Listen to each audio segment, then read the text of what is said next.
I'm Natalie MacDonald and you're joining us for the weekly wrap-up interview. Today, Daniel Murray, Chief Economist at EFG Asset Management, is on the phone to talk us through this week's market-moving events. Daniel, let's leap straight in with the item everyone's been talking about. Global markets plummeted following Ben Bernanke's testimony in the US on Wednesday, with Japan's 6-month Nikkei rally coming to an abrupt end and European stocks falling sharply.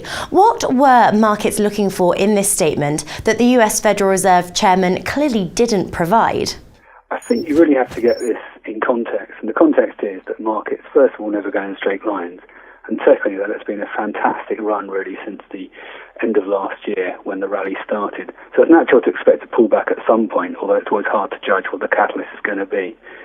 In current circumstances, markets seem to be driven by liquidity, so they're very sensitive to any news flow associated with central bank actions. So the Fed minutes and Bernanke's statement were always going to be very closely watched.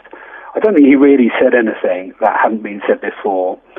The minutes highlighted the fact that there's clearly a healthy debate going on at the Fed with regard to the balance between adding more policy, staying the same, or perhaps even tailing back the purchases. And I think that's a good thing.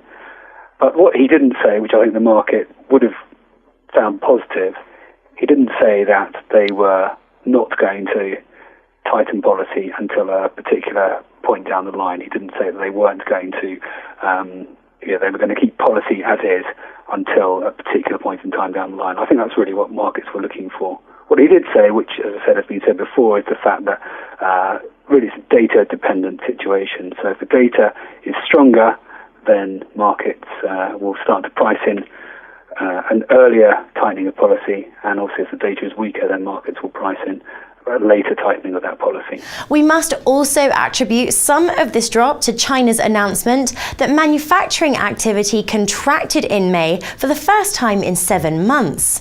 Only this week, Dukascopy TV received comments highlighting signs of strength within the Asian markets.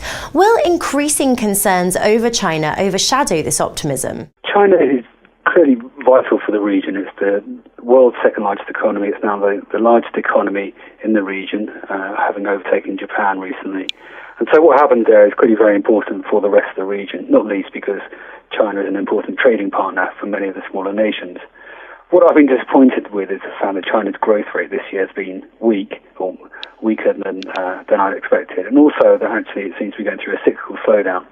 And that cyclical slowdown is happening at the same time as there's a slowdown in the trend rate of growth, so it's creating quite an uncomfortable environment.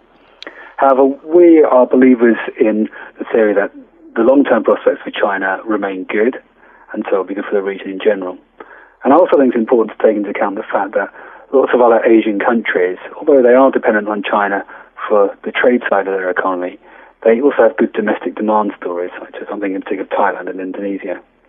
The other point I'd note is that many countries in Asia have recently imparted looser monetary policy. They've cut interest rates. I'm thinking of the likes of India, South Korea, Australia, and that, of course, will help to stimulate those economies. And obviously there's talk at the moment of Thailand cutting interest rates as well. So that will offset to some extent any weakness in China.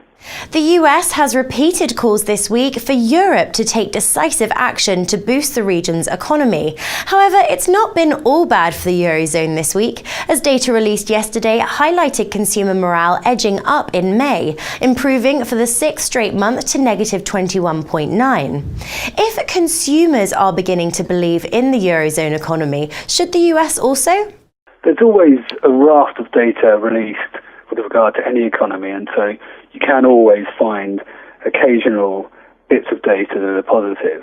But I think the general thrust of the data across Europe remains weak, and I would note that the increase in consumer confidence has been relatively modest so far, so I wouldn't get too excited about the prospects for a surge in consumption in Europe just yet.